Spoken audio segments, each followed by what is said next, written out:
Hello everyone, this is Myren, and in this video we make another video about how to get command block items, but this time we try to do it in a beginner friendly way, so we will not explain much theory but just tell you exactly what steps you need to do to get the command block items. So to get the command block items we have to do 3 steps. The first step is we need to create an async observer line.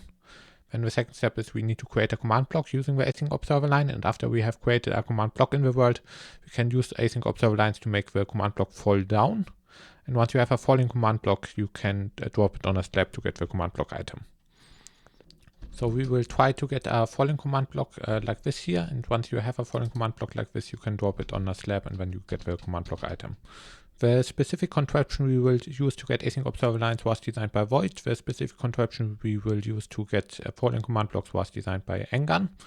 And to do everything, we will use several tools. Like you can do the exploits all in just vanilla survival without anything, but for convenience and for testing purposes, it's better to get a few tools that help you. So the first thing you should get is the vanilla tweaks texture packs with better observers and also maybe with sticky piston size and redstone power levels. This allows you to see whether observers are on or off just by looking at them from the side. And this is very important for all the stuff we are about to do, because we will have these async observer lines and you want to be able to see whether they are stuck or not. And for that you need this texture pack. The second thing we use is AutoHotkey. AutoHotkey is a tool for executing macros. Like you can write scripts where you make inputs and AutoHotkey can execute them, and we will only use a single AutoHotkey script in this video, namely Xcom save state book script. With this you can make save state books, and all of this is like linked in the video description where you can download it. Then the third thing we use is a few client-side mods, and to load them in we use LiteLoader. You can find that in the description, and the mods we use is MaliLib. This is just a mod which is required for the other mods. Then we have LITEMATICS. LITEMATICS allows you to easily paste in builds which other people have made. And then we have Tweakeroo. We will just use a single tweak from Tweakeroo, which is about rendering of invisible chunks. And we will also use the carpet client for a chunk debug tool where we can see which chunks are loaded or not. Then we will play on a carpet server. Here you can choose whether you use the normal carpet server or whether you use the newer Vastec carpet edition. So like the normal server is like from 2022, and it was like programmed by the original falling block researcher like Earthcomputer and Xcom and so on. And the Vastec carpet is a new version which is done by Void. So those are the tools which we will use. Now we will try to create async lines. The method we use to create async lines is something called Void synchronize method. This was discovered by Void in 2023, and I made a slightly improved version of it and made a Word download for it, which you can find in the video description. And on the Redstone Discord, a person called TWT also added a radiator and made a LITEMATICS for it, which makes it seed independent. So I will now quickly show how to do Void synchronize method. Okay, so we are here at the Word download for Void synchronized method. The location is at the coordinates 20229 130 minus 5400. So like if you're in the Word download and you spawn somewhere far away, this is where the contraption is. Okay. On this platform we have here 5 levers with signs above them. The signs have numbers telling you in which orders you need to flick these levers. And the other important thing is, after you press lever 3, there will be a lag spike, and this iron trapdoor will open. And you need to press button 4, walk through the iron trapdoor, and press button 5 before the lag spike is over. So those are the instructions for using this. And before you start using this, you need to align against this cobble wall and relog.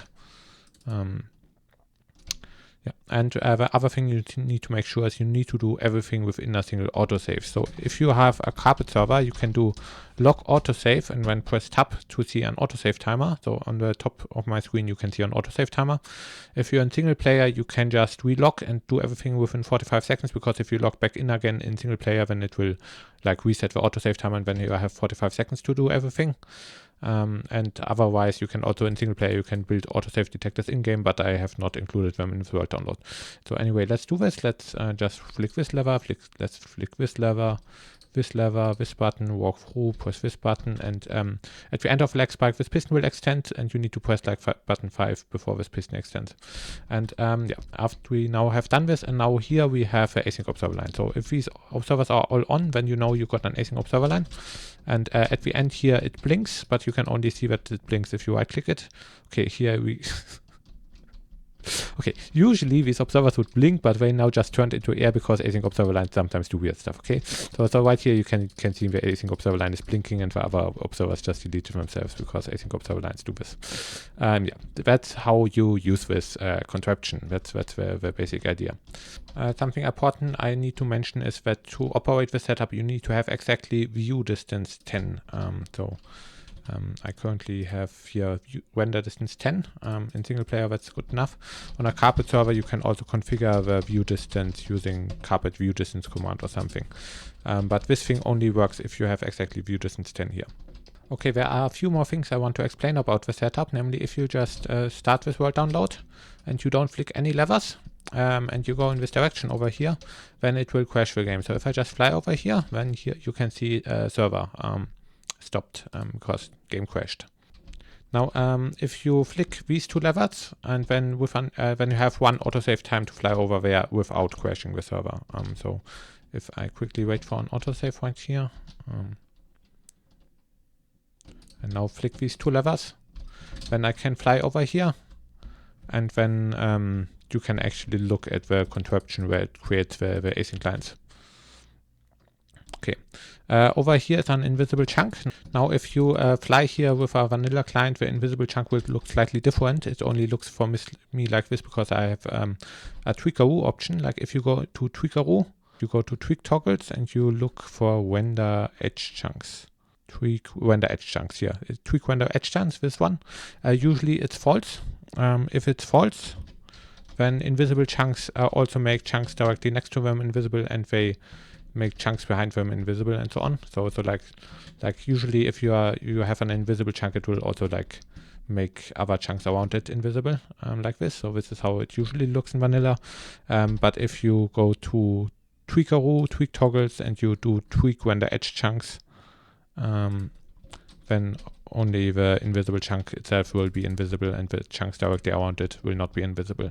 So in the world download, if you flick the first two levers, it does 3 different things. It creates an invisible chunk, it turns on instant tile ticks, and it turns on instant falling. Instant tile ticks and instant falling are global flags which affect the whole world, and I will now quickly show what instant tile ticks do. So the second lever in this contraption turns on instant tile ticks if you flick the second two levers.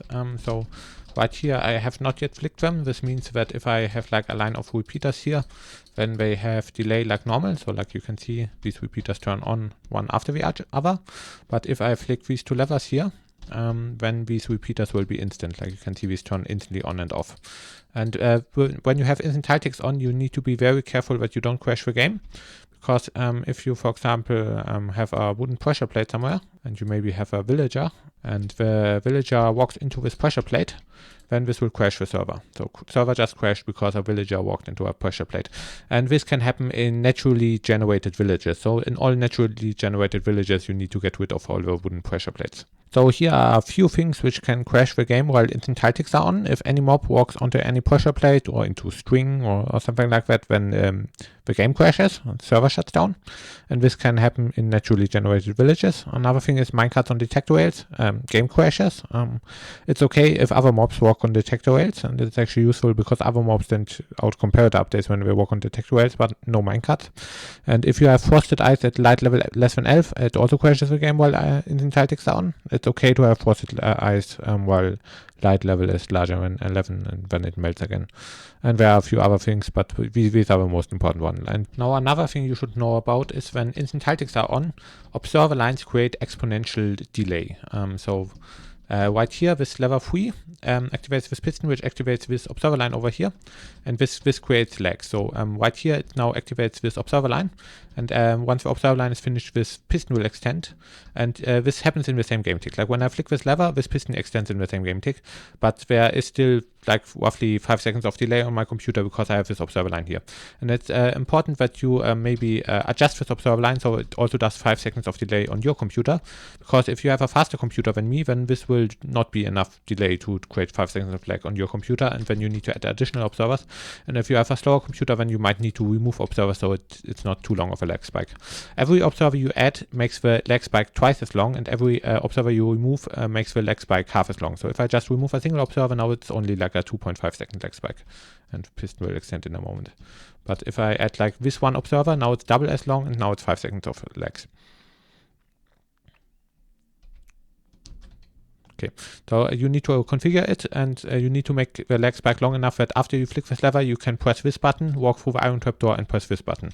You need to have time for that. And the other thing you need to make sure is we have another observer line over here, and this one should create roughly 1 second of delay. So if I let me quickly put a piston here. If I put this redstone block here, it will activate the observer line and then the piston, and this should be roughly 1 second of delay after the piston extends. If this is very short, then you should add some observers. If this is way too long for you, then you should remove some observers. Now the setup doesn't have a 100% success rate, so even if you flick all 5 levers and did everything correctly, you might still not get the async line. If you have a failed attempt and did not get the async line, then you should, before the autosave happens, fly to the invisible chunk and see whether the invisible chunk is still invisible or whether it's not invisible. If it is still invisible, then you just didn't get the race condition and should just try again. If you try it oftentimes and you never get it, then you should try to add a hostile mob switch, because if you add a hostile mob switch, it actually improves the success rates of the setup. If it still doesn't work, then you should also add mob switches for passive mobs and for squids and for bats. And if it after this still doesn't work, then you should add more stained glass here and more beacons down below and more dragon eggs on top. So that's what happens if a chunk is invisible. If you have a failed attempt and this chunk here is visible, then you should look whether there are any liquid pockets updating the rails here. And if a chunk is visible and there were liquid pockets, but you did not get an async line, then you should go to the player platform and make the observer line down here longer, like this observer line right here. Like if the invisible chunk became visible and placed a liquid pocket, then you just need to make this observer line longer, because in that case it means the main thread populated the invisible chunk, and the main thread will not do this if it waits more time in here. So we will now explain how to build a void synchronizing method in your own world, and there are 4 big steps. Firstly, you need to create save state books. You need to save state 2 unpopulated chunks, which are next to each other in Z direction in case of a particular LITEMATIC. Then you need to paste in void synchronize method, and then you need to put save state books into the LITEMATIC you placed it in, and also a water bucket in a dispenser. Okay, so how do we build the setup? Let's go into a new world and let's try to build this thing. So the first thing we need to do is we need to make save state books. For this we use an auto hotkey script. In the video description you can find Xcom's booktube auto hotkey script, and you need to activate this. Once the auto hotkey script is active, you can open a writable book and you move your mouse over the next page button. So you just hover it over here, and then you press Ctrl, Shift, Alt and F5. And if you press this, then it should start pasting in all these symbols, and this now creates a type 1 save state book.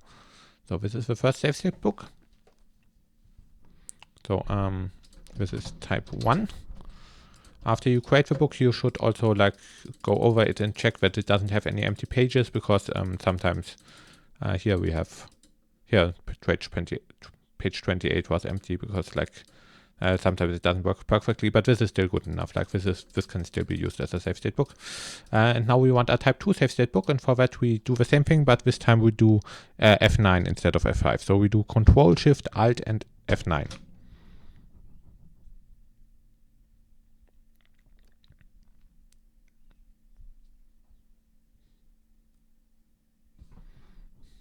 And this is now our type 2 save state book. Now we don't just need a single type 2 save state book, but we actually need 13 different type 2 save state books, which all have different names. So we will have one called type 2A, and we will have one called type 2B, and we have one called type 2C. We will have one called type 2D, and we do this until we have 13 different ones.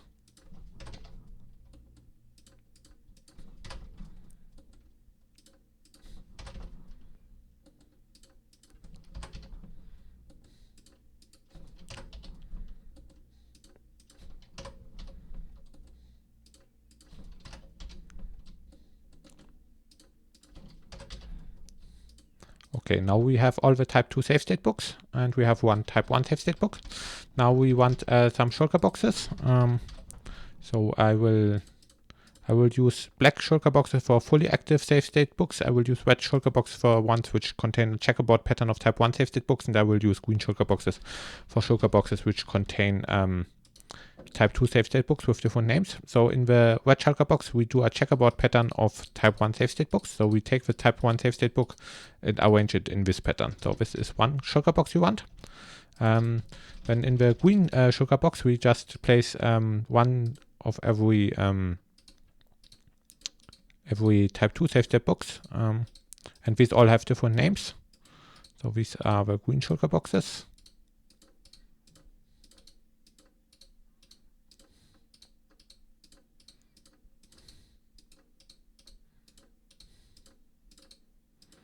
Okay, and finally we have our black shulker boxes. These are the fully activated safe state books. And to make a fully activated safe state shulker box, what you do is you take type 1 safe state books and make them into a checkerboard pattern, like this. So these are all type 1, and then you take some type 2 safe state books and fill in the rest. So this is now a checkerboard pattern where every second one is type 1 and every other one is type 2. Those are the fully active safe state shulker boxes. And for now, I will now just take these 3 shulker boxes and put them into my ender chest, and we will need them later. So to create safe state books, you use the auto hotkey script, and then you use a very intuitive key combination Control-Shift-Alt-F5 to create type 1 safe state books, while you hover over the next page button of a writable book, and you use Control-Shift-Alt-F9 to create type 2 safe state books. Now we have to search for a location for building up void synchronized method. You can build it up anywhere, but I personally prefer oceans because there aren't so many entities there which cause trouble. So I will just quickly look for an ocean, and then we will build it up over an ocean. Okay, I have found an ocean, and I want to build the contraption above this ocean.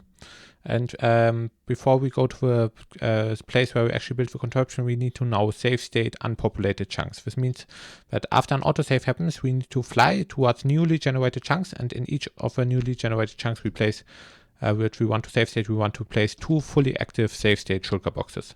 And we want to save state 2 chunks which are next to each other in that direction. So I will quickly force an autosave by relogging.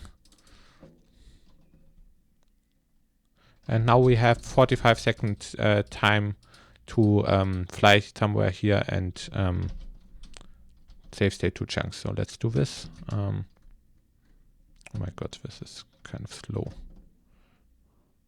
And you don't see anything. Okay, I'm placing down 1 shulker box, 2 shulker boxes, 3 shulker boxes, and this should now hopefully be enough to save state both of these chunks right here.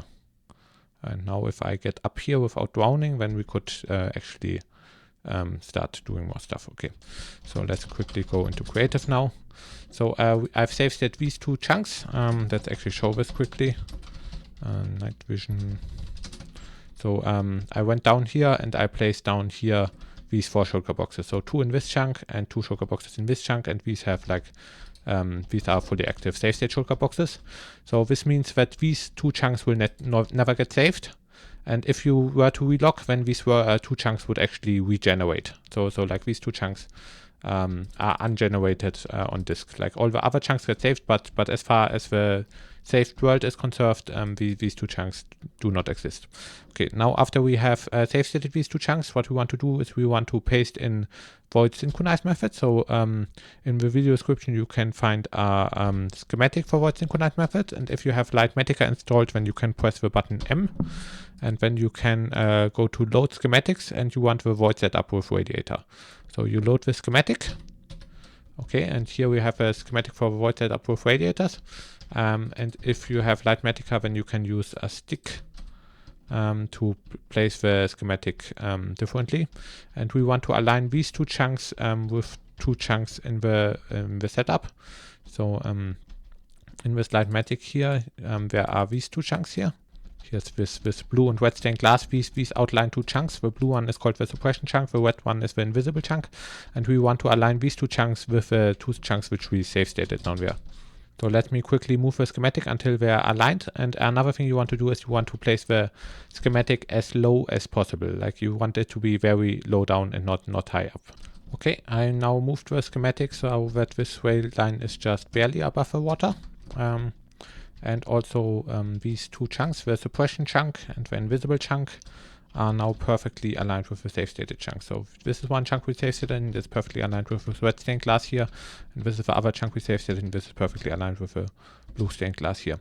So now that we have aligned this, you can like select the stick, then you can press Control and switch the mode to paste schematic in world. And what you can then do is you can, in the configuration menu, first create hotkeys for execute operation. I have J plus K. And then you press the buttons for execute operation, and then it will paste the schematic into this world. So let's do this. So we now have pasted the schematic into the world.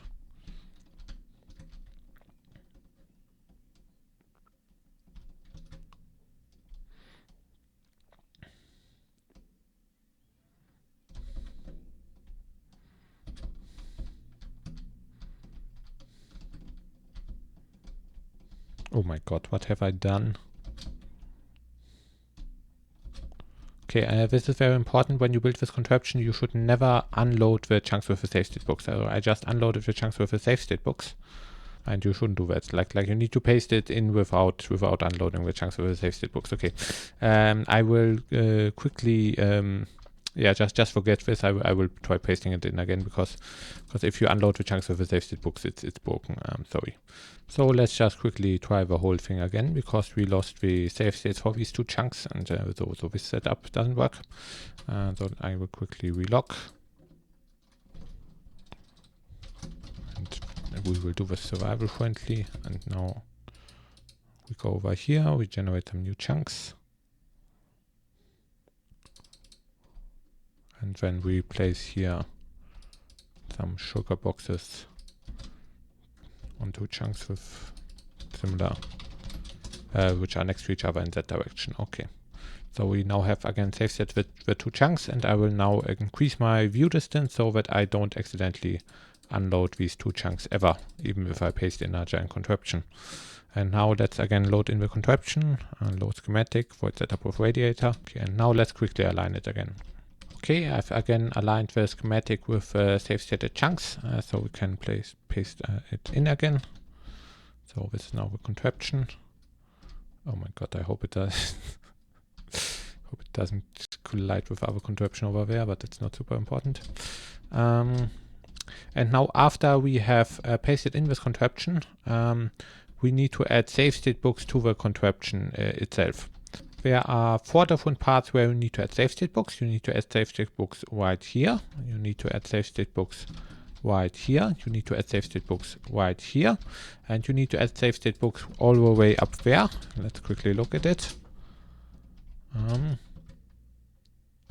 You need to add safe state books right here. Those are the 4 parts where you need to add safe state books. And another very, very important thing, like right here, there's a dispenser here next to these safe state things. And this dispenser needs a water bucket. This is very important, okay? Okay, so when I just pasted in this LITEMATIC, it looks like I did not replace already existing blocks because the most important blocks of this contraption were missing. Below this stained glass tower, you need to have some beacons. Like here, a layer of beacons below the stained glass. And it's also important that this is not underwater. Like there should never be any water above the beacons because otherwise they won't do anything.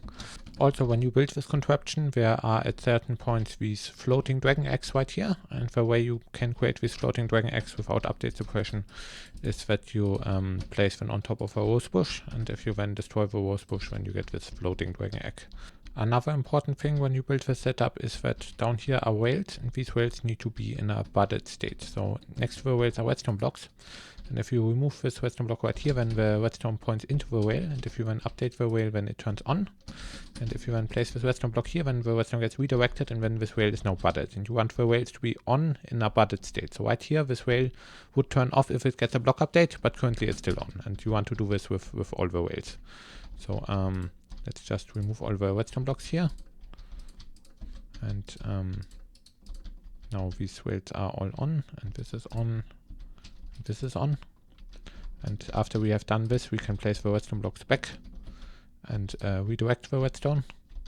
And then all these rails are budded. And this is important when you build this contraption, that the rails are budded. So right here at the top of this stained glass tower, in these purple shulker boxes, you need to put a checkerboard pattern of type 1 safe state boxes. So these are the red shulker boxes which I made earlier. These just come here. And there are droppers facing into them, and these droppers need to contain 13 differently named type 2 safe state boxes. So previously I made these green shulker boxes containing 13 differently named type 2 safe state books, and you need to take these books and fill them into the droppers. Like one of them takes 9 of them, the other one takes 4 of them, and you don't put a stick in there. And also in this dropper over here, we put type 2 safe state boxes, which all have different names. And over here, okay. So these are the safe states at this location. Then we want to go down to this location right here, and here we want to do the exact same thing which we did up there at the stained glass tower. So these magenta shulker boxes should have checkerboard pattern of type 1 safe state books, and these droppers should always have a collection of differently named type 2 safe state books.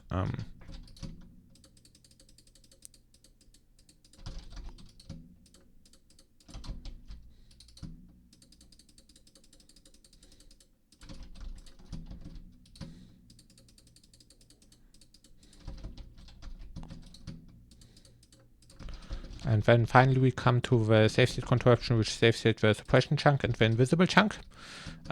Here we have these dispensers. The dispensers each get one fully activated safe state shulker box. Let me quickly take one out of my ender chest here.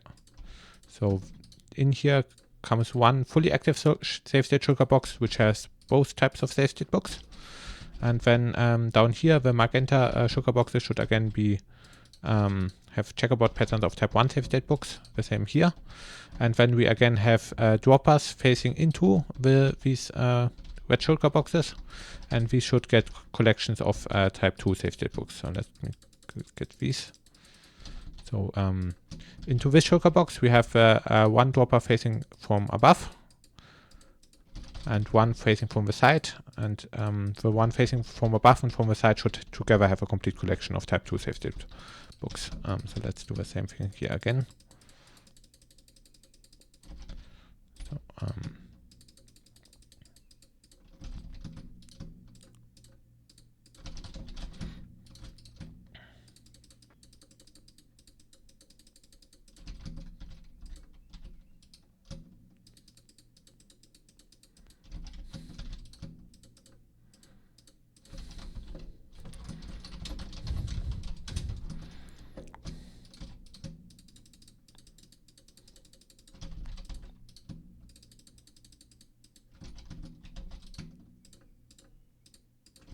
okay, so with this we should have all the safe states in this part. These are the safe states for the suppression chunk.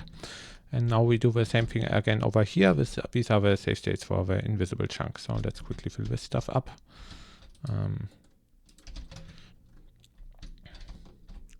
So one fully active safe state shulker in the dispensers. Then down here, these magenta shulker boxes should have checkerboard patterns of type 1 safe state books, and then these droppers should have complete collections of differently named type 2 safe state books.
Okay, and with this we should now have all save state books for the entire contraption. Now that we have all the save state books, we can actually leave the area and can unload these save stated chunks without having to worry, because when the contraption is activated, they will be save stated again. So let's go to the player platform over there, and then let's reduce our view distance to 10, and then the setup should be working. Okay, I made a backup of the world and it loaded it up on a carpet server, and here we can use the carpet chunk debug tool to look at everything and see whether it's working correctly. So here we have a minimap of the loaded chunks, and we can also log the autosave. And now let's see whether this looks good. So the first time there should be one brown chunk in here. This is the invisible chunk being generated. And when we flicker again, we should have the suppression chunk next to it being purple and brown. This means it generates and populates. And then flicking this lever should create a lag spike. It does, that's good. So instant tile ticks are on. And now if everything is working correctly, then we should be able to get an async line here. So let's see. We did not get an async line, but it looks like a good attempt. So like the invisible chunk is still invisible, I guess. Let's look at it. Yeah, the invisible chunk is still invisible. So the setup seems to be basically working, but we didn't get lucky this time and need to try again. But there is something slightly weird about this. Here, this thing, this is weird. These chunks did not cancel the unloading. Like these chunks should not be wet, they should be blue, because they should have cancelled the unloading. So there's still something slightly wrong with the setup in this corner over there. So let's quickly look over there and see what's happening over there. This repeater line should just send a signal through here, and it did not manage to do this because it got stuck in this old contraption I pasted in. Okay, so let's quickly fix this. Okay, now let's test the contraption again, see whether it works now. So let's try this again. This looks good, this looks good, and let's see whether we get an async line. The X spike is over. Second leg spike is over. Yeah, here we have it. Here's the async observer line. Does it blink? Or is it just dead? Here it blinks. Now the contraption we built works in 90% of all locations, but it doesn't work, strictly speaking, in all locations, because we assume that the invisible chunk and the suppression chunk next to it, when they populate, they place some liquid pockets in the stone structure we built here. This is called the radiator, and it maximizes the amount of spots where liquid pockets can spawn, and we hope that the invisible chunk and suppression chunk place liquid pockets in there. And if they do that, then the contraption works, and if they don't do that, then it doesn't work. So there might be a few locations where it doesn't work, and then you need to go to a new location.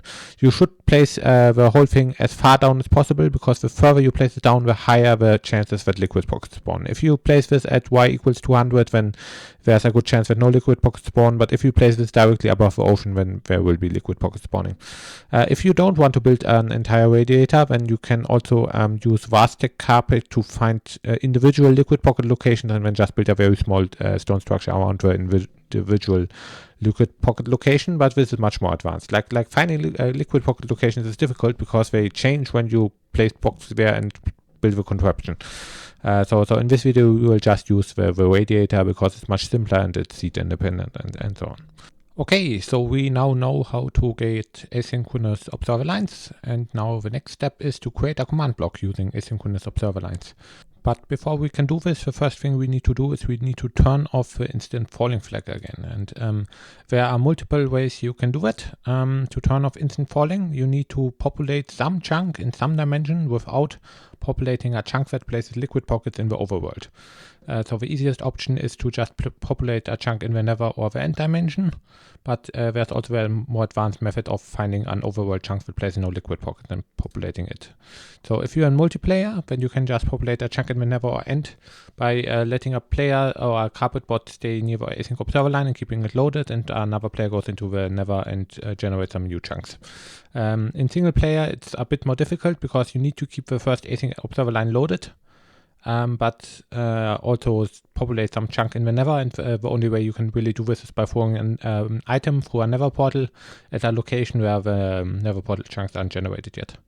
And that's one option. And another option is that you populate an overworld chunk which places no liquid pocket. So you need to find a chunk which has no caves underneath it in the population area. The population area is offset from a chunk by 8 blocks in +x and -+ direction. And then you need to save state that as unpopulated, and then you can always turn off instant falling. Okay, I'm here in the world download for the synchronize method, and we just got an async observer line here, and it blinks very nicely.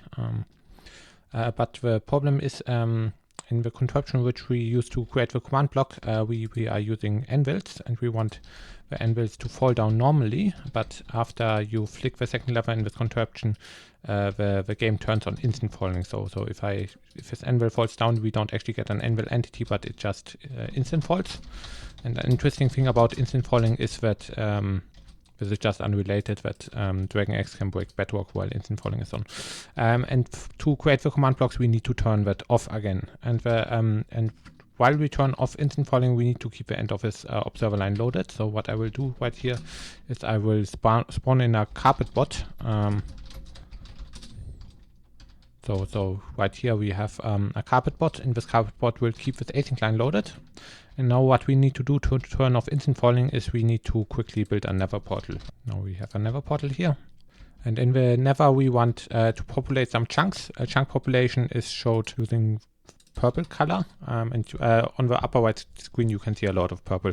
So we populated chunks in the nether, so now instant falling is off again. And so right now we should see that the anvil falls down normally. So we managed to turn off instant falling, but we still have the instant tile ticks on. So if we look at repeaters, you can see they are still instant. So okay, now let's use this async observer line to actually create a command block. Okay, for this we will use a schematic from Void word terrace. So here's the schematic. It needs to be aligned with a subchunk. If you press F3+G, you can see subchunk borders. So like the blue lines give you subchunk borders, and you want the floor of Void word terrace to be right below a subchunk border, so that the contraptions are right above the subchunk border. So let's align this. Okay, now it's aligned with the chunk border, and it's also aligned with the subchunk border because the floor of this is right below the subchunk border. So we can now paste this in. Okay, so there are many things here. Only one of the contraptions is actually for the command block. All the other contraptions are for other blocks like end portal frames or barrier blocks and so on. But the command block contraption is right here. The command block contraption is the one which uses water and anvils. And next to the water and anvils, there are some observers here, and you need to connect the async observer lines to these observers over here. So let's quickly get the async line over here. So the async line is blinking back here. And to get it up there, you need to break a few observers, like every 10th observer or so. Now the async line should be blinking up here. So the async line is now up here. And you need to constantly right-click it to see it. And now we can take the async line and connect it over here to this thing. And now the async line should be blinking over here. Yeah, you can even see it. Okay. Now instant falling needs to be off so that the anvil can actually fall. And after this is done, you can just flick this lever, and then you can hope that it turns into a command block. So let's flick this a few times. And then after every flick, you can check whether this observer down here is stuck, because right here the observer is stuck. If the observer is stuck, you need to replace it and place a new observer there. Let's try this again. Okay, here we got something. We got a log. This is not a command block, but this is one of two possible outcomes for word tearing in this contraption. You either get a command block or you get a log. So if you get a log right here, then you just it will drop an anvil, then you just break the log and place the anvil back, and then try again. So is the observer stuck? Observer is stuck. Let's replace the observer. So some PowerPoint slides about async observer lines. If you have an observer line running in a subchunk, then you will no longer see the block changes which happen in the subchunk. And you only see block changes if you right-click blocks. So while an async observer line is running in the subchunk, you right-click blocks all the time just to see how they changed. So for example, if the end of an async observer line gets stuck, you only find that out by right-clicking the end of the async observer line and see whether it still blinks. And if it just stays on an observer, then it's probably stuck, and then you need to break it and replace it. And this can happen if you try to create command blocks, then observers can get stuck in there. So that's one thing. Another thing is async observer lines can cause the server to crash. And if that's this async packet crash, concurrent modification exception in the player chunk map, which can happen pretty much every time an async observer line is in view distance. Like it can happen when an async observer line enters new chunks, and it can happen every 8001 game ticks when it's in view distance. And there are two ways to deal with this crash. You either ignore it or you build an anti-crasher. In this video we'll just ignore it. That's also what we did on SciCraft and Prototype, and it's rare enough that you can just ignore it. But if it is a problem for you, then it's possible to build an anti-crasher to prevent the crash.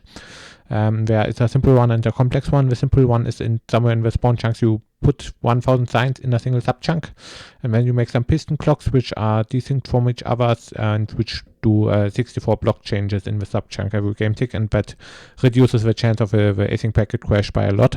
But there's also some generic method which have an 8001 GT clock which sends the async line out of view distance every 1008 game ticks, and then it's also prevented.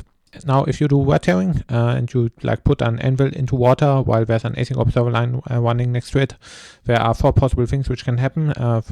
One thing which can happen is just nothing happens, like the anvil lands into water and nothing else happens. Another thing that can happen is the last observer of the async observer line can get stuck, and then you need to replace it. Another thing that can happen is that the anvil turns into a log, like a tree, and the kind of log depends on the rotation of the anvil. But in this case, you just destroy the log and place the anvil back, and the fourth outcome is the anvil turns into a command block, and this is what we want. So you do this and just repeat it until you get the command block. I gotta be honest, I don't like the setup. I will move the lever over here and put the water on the other side of the contraption. Because the water is in the word tearing range of the observers, and that's a bad idea. So like you can use word tearers, but like just place the water on the other side. This seems more reasonable. Okay. Stuck again.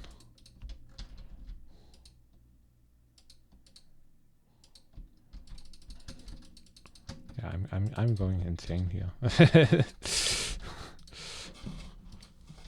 Okay, we got another log.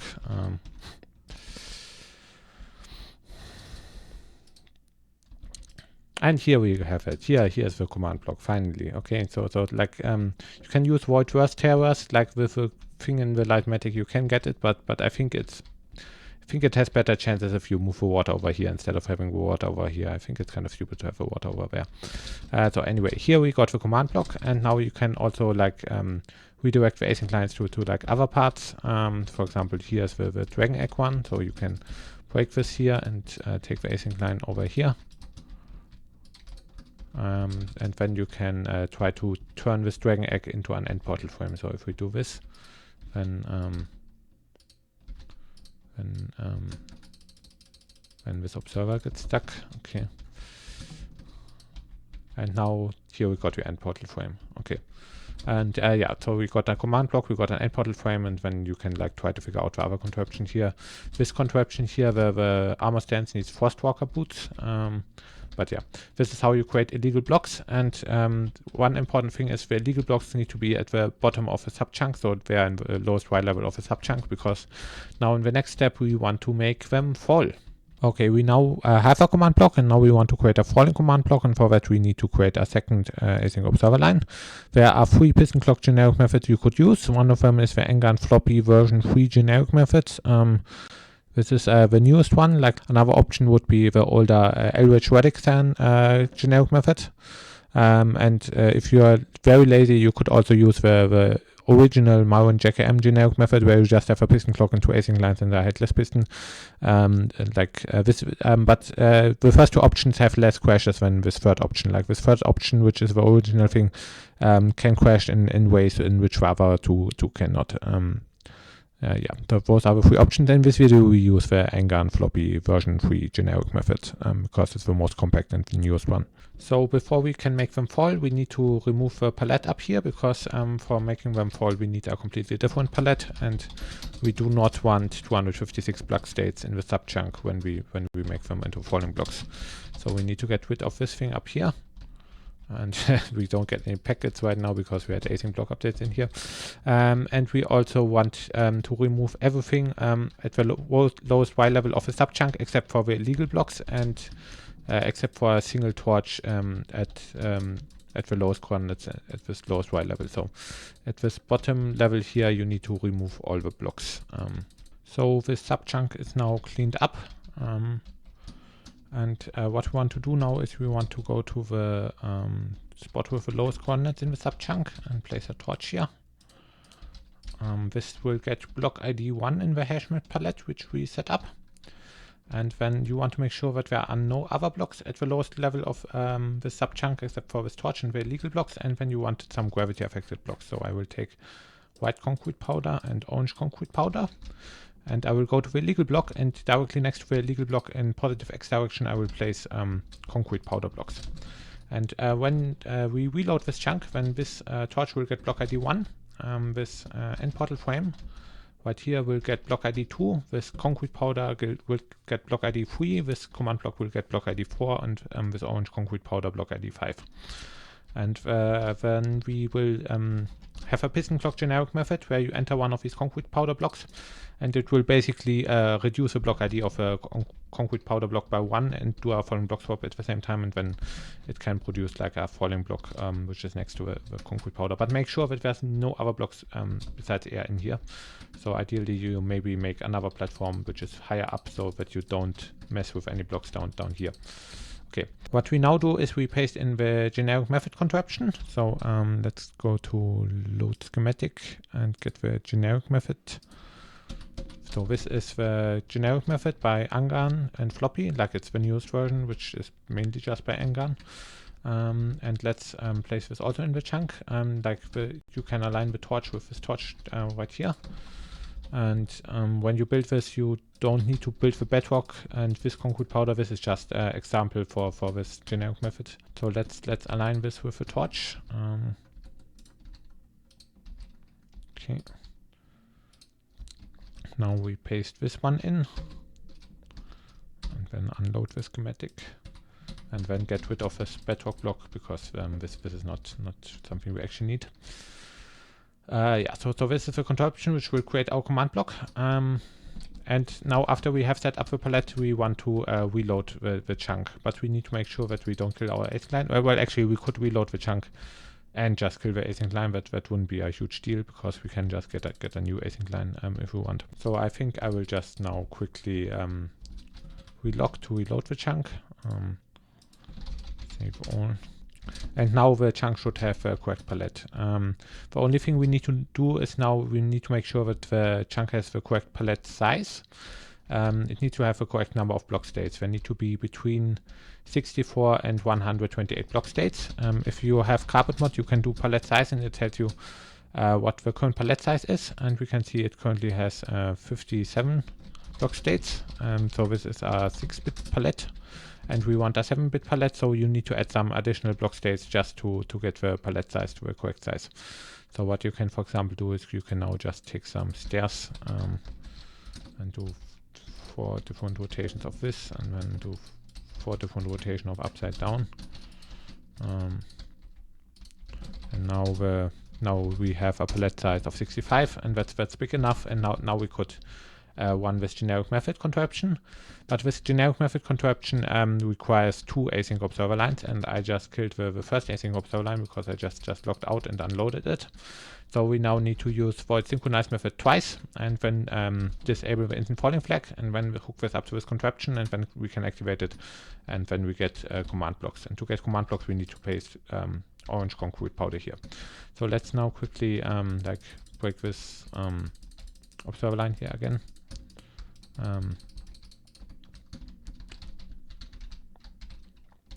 Replace it. And then we can maybe already hook up the observer line before we get the async lines. That's maybe a bit safer. So one async line goes here, the other async line goes here. So let's just take this observer line and go around here.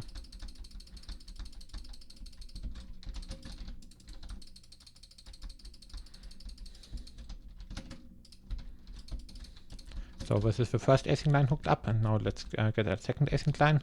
The second async line will also get an async signal, and like if you get one async line, it will only go in one of the 2 observer lines here.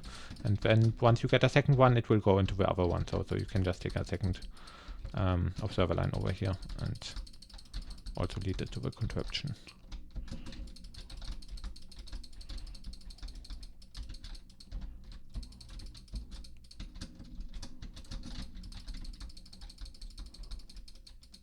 So the 2 observer lines are now hooked up to the contraption. Now we just need to use void synchronize method twice and then turn off instant falling, and then we can use this thing.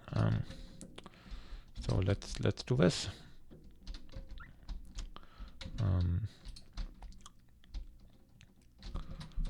Let's relog. Okay, so after getting 2 async lines, we want to do falling block swaps, and you can only do falling block swaps if instant falling is off, because otherwise our blocks are not falling. So you need to turn off instant falling again, but I already discussed in the video how to do this. And other than that, you need to set up the palette in the subchunk containing the generic method correctly. It needs to have between 64 and 128 block states.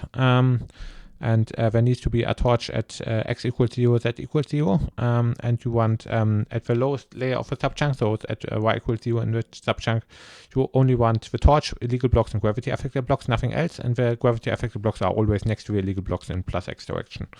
And after you set up the block states correctly, you need to reload the chunk once. Otherwise the generic method won't work. Okay, so for getting the second async line, you need to do void synchronize method again. And in void synchronize method at the beginning, you align against the cobble wall and relog.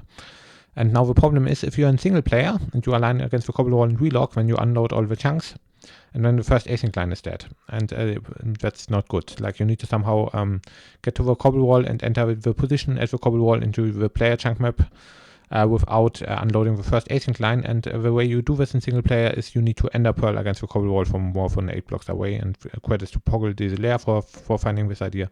And this is something you need to do for getting the second async line. Another thing is when you get the second async line, sometimes you get this crash tick next tick list out of sync. There are actually 2 things which can cause this crash. One thing is you try to get a second async line and had an ITT gap. Another thing is you had fire loaded. Like if you have several thousand fire blocks loaded in your world and you have an async line running, it can also crash the game. So remove all fire. But usually you get this if you get a second async line and it turns off ITT for a short time. If you get this crash, then you need to build ITT gap anti-crasher. It's called the Warcoin contraption on the Redstone Discord for some reason, but it's an anti-crasher. It's this thing, and you need to point the first async line into this thing while getting the second async line. But you should only do this if you actually get this crash. If you don't get this crash, then don't bother with this and just continue. In this video, we will not build this thing because we don't need it. It's fine.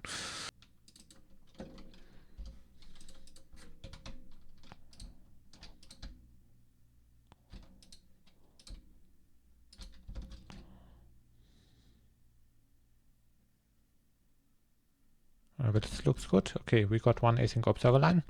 Now while we get the second async observer line, we need to keep this first async observer line loaded. So I will quickly spawn in a carpet bot so that I can go to the cobble wall and relog, because I want to relog here but keep the async line loaded. If you're in single player, then instead of relogging, what you can do is you can place some blocks above the cobble wall. And if you then stand more than 8 blocks away and end a pearl against these blocks, then that's also as good as relogging.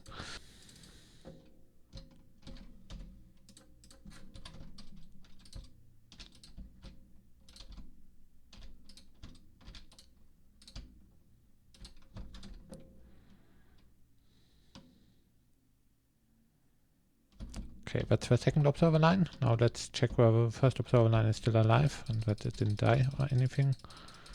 Please, please be still alive. Oh my god. Okay. Okay, the second observer line is alive, but the first one seems to be dead. Which is kind of annoying. We might need to replace the first observer line again and try to get it again. But that's just life, you know.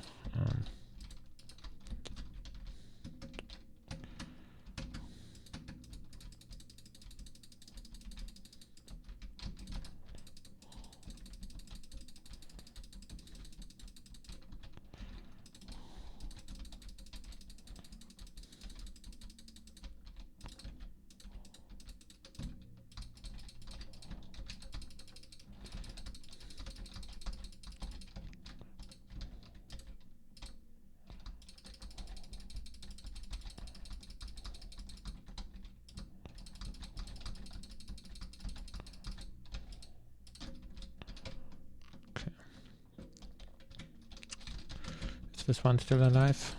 Okay, so this one is still alive. Okay. I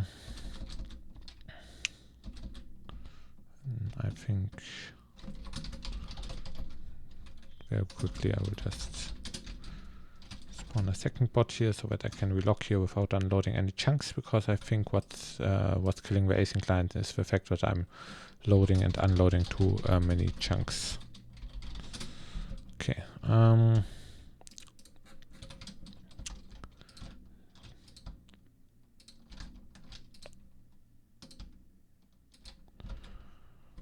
let's hope this works. Okay. Yeah, we got the first async line again. Okay. Is the second one still alive? Yeah, okay, the second one is still alive and the first one is alive. Okay, now we finally got two async observer lines running at the same time. And now we can run the setup. And so before you operate this contraption, there are a few places where you need to put items into it. If you load up the schematics, you can find several signs telling you where to put items. For example, in here you need to put one item, and in here you need to put a TNT, and here you need to put 10 items in the hopper, and you need to put 10 items in this hopper. And here it says one item in the dropper below. This isn't any item. This needs to be a TNT item, not any item.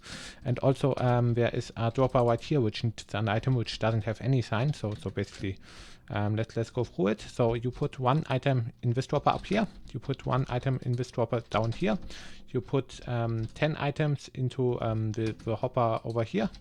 You put one TNT item into this dispenser right here. You put 10 items into this hopper right here. And you put one TNT item into the dropper right here. Those are the items you need to put into the contraption. And after you have put these items in here, then you can run the contraption. And I would just recommend like flicking both levers on, and then you just wait until you get the command block.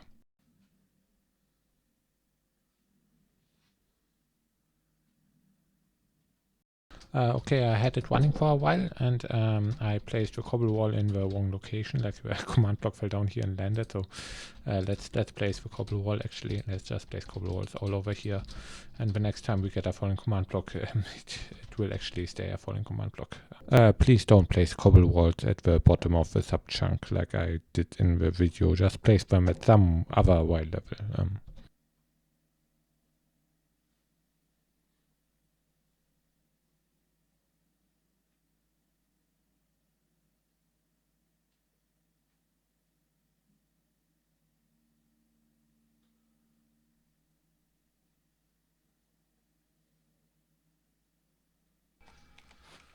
Okay, here we have it. Here we have a falling command block, and you can now drop this on a torch, and then you have a command block item, and this is survival friendly. Hooray! And this is basically the video.